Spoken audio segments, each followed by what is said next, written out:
In a past couple of episodes, I was complaining about how I was being mistreated, felt I was being mistreated at a big box store because of the calibration of their alarms. My pacemaker kept setting them off, and I felt harassed. So, stay tuned. There's an update.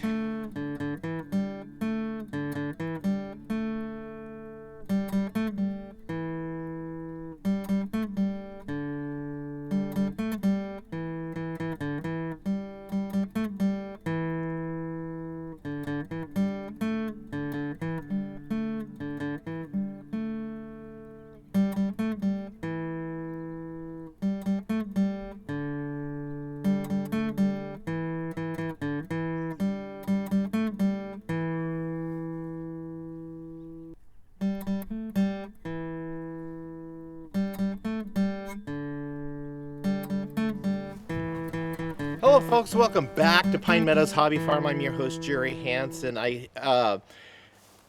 showed a couple of episodes out of my frustration and they were titled "How a Disabled Man Was Repeatedly Harassed at a Big Box Store." Here's the highlights of those videos and explaining how I felt I was harassed. So this just happened to me an hour ago. I'm going to share this with you, and it's happened to me every time I go down and go through this for the past year. And it's constant harassment, constant harassment. So I go shop at this Walmart store. And mind you, I shop at many stores around the area. Other Walmart stores if I'm in the neighborhood. Costco is just in the other day. Hobby Lobby. A bunch of different retail outlets, Best Buy. None of them give me the harassment that I'm subjected to at this store. The harassment is I'm subjected to detainment, search, embarrassment, humiliation, and because of what's happening, I'm also receiving physical body harm. Now you're asking, what gives? What's going on? Well, you know those detectors when you walk in the door or walk out the door. If you have something that you didn't pay for and they didn't deactivate it, it sets off the alarms. Yeah, one of those. Well, I usually don't buy anything of that nature because those are usually big ticket items, and I look at thrift stores for big ticket items so I can buy cheaply. I don't buy it there at Walmart. I usually go there for paper towels like I did today. I set the alarm off going in to the facility. I didn't even have anything yet.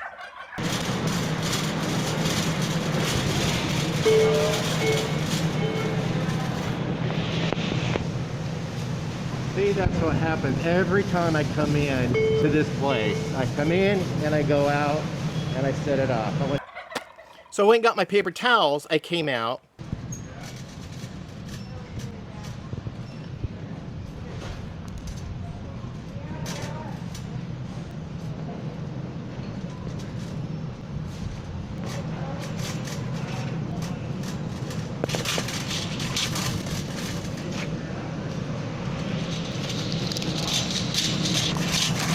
I pushed my cart through, no alarm. I walk through, I alarm the dang system. Now the guy has to ask me to see my receipt. Now I'm being detained in the nearby those, right there at those machines. And I'm subjected to a search. They're searching to see what I've got that is setting off the alarms. So we're going on a follow-up kind of a research at Walmart. I was here yesterday and I came in through the tire department. It didn't ring. No, it did ring. Tire department rang. Came out through the same entrance I'm using today. It did not ring. Went in through the grocery one, the one that I always go into and I constantly get harassed, and yes, it rang. And then I came out through, I just bought a chicken strip, and I came out through this same entrance that I came out yesterday, and it, even though it didn't pick me up going in, it picked me up coming out. And you'll hear the dialogue.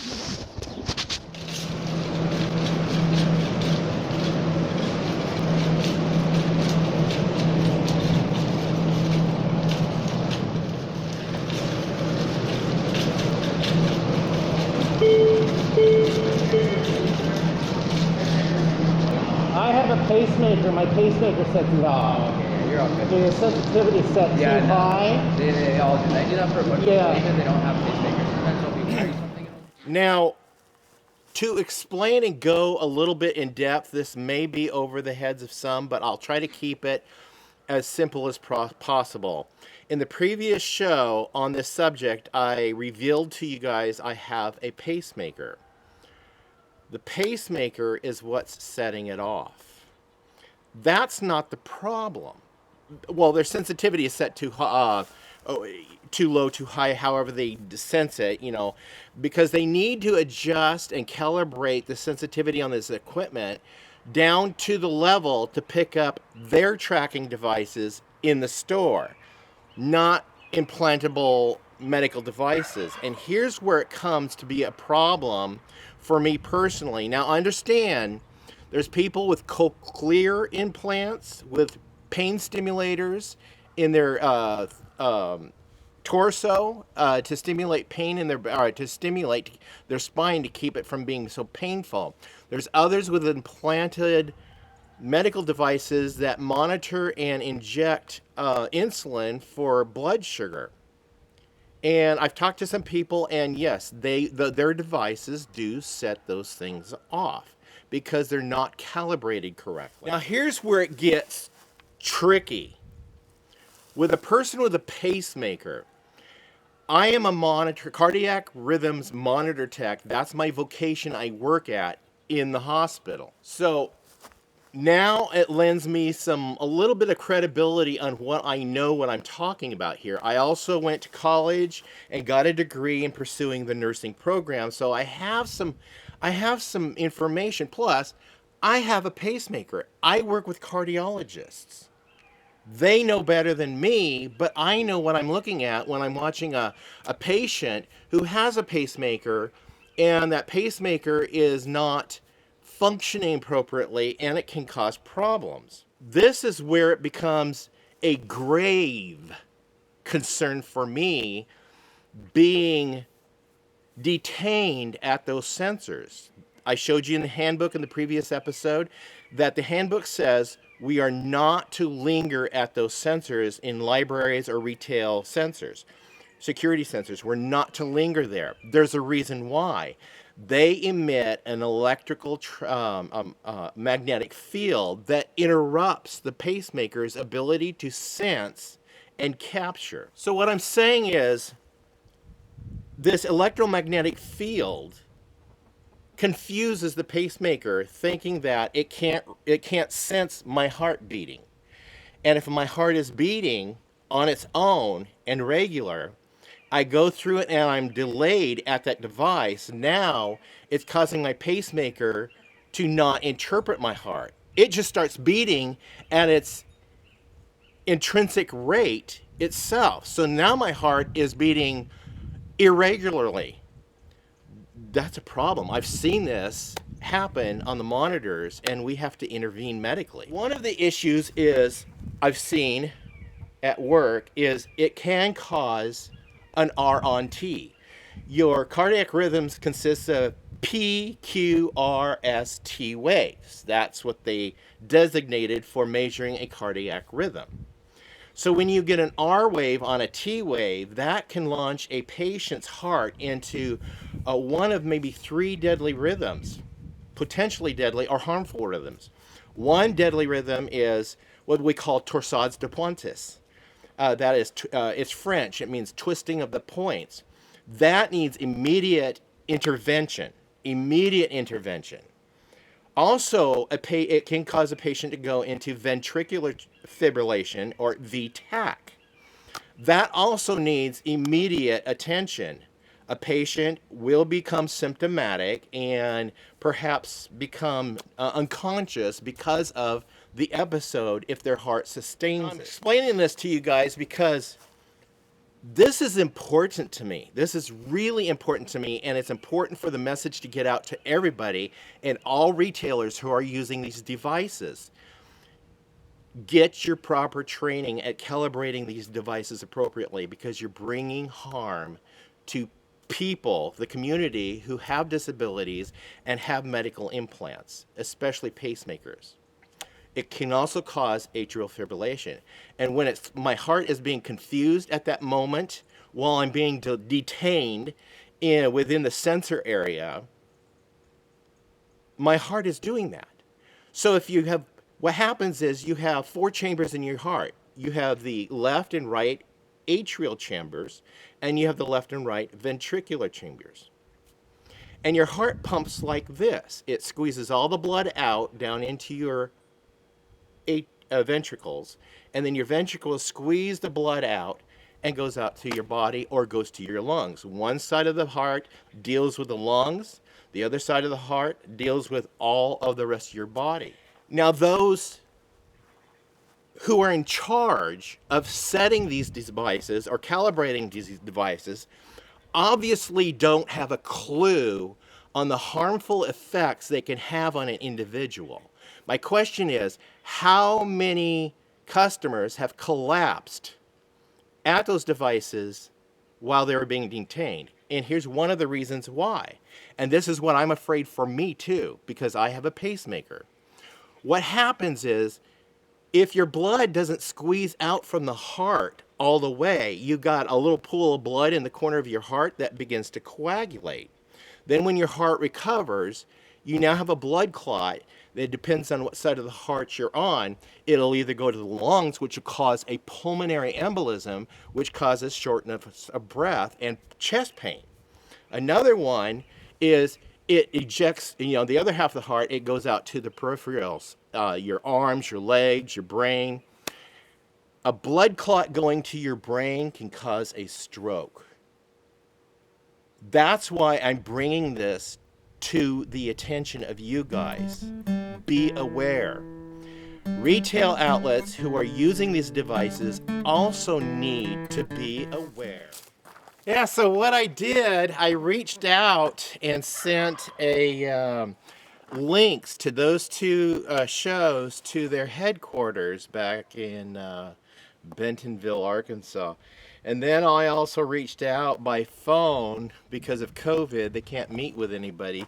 And I spoke to the person in charge at the local store and tried to explain my grievance. And so I ended up giving this person the links to the 2 shows. They were able to look at them and figure out from there what to do next. So since the phone call, I paid a couple of visits to the store. One visit was, I didn't record it. I just noticed that the sensors were not going off. And then today I went through and I walked through 2 entrances and they did not go off. So apparently they heard me. And it's wonderful to know that they're really taking into consideration those of us who have these disabilities and that they didn't know. I'm not blaming them. I'm not faulting them. They just did not know the dangers and ramifications of having their sensors set too high. Now, this has to go throughout the whole retail industry, and everybody needs to be made aware of, because this has a potential threat of, well, it could kill somebody. It's just that serious. But thank you for listening to my plea.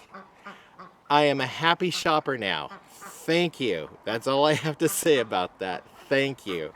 I'm Jerry Hansen, your host from Pine Meadows Hobby Farm. We're a frugal homestead tucked up in the Cascade Ranges of the Pacific Northwest, just trying to live a simple life and a healthy life. Please stay tuned to more videos. You could do that by subscribing and then clicking that bell icon that alerts you to new videos as I upload them. Hey, give us a thumbs up. Click that share button, and sharing this message on the social media platforms really gets the word out to other people who would otherwise wouldn't know or even know that we exist. Remember, be safe, and please, folks, always be kind. I handled this whole thing in a very kind manner. Kindness. And I also published it on social media to try to get a little bit more impact that says, like, and alert people like me saying, you guys, if you have this problem, this is what you need to be aware of. I'm helping people. Just be kind about it, okay? Because they don't know. People need to know. We'll see you guys. Bye-bye.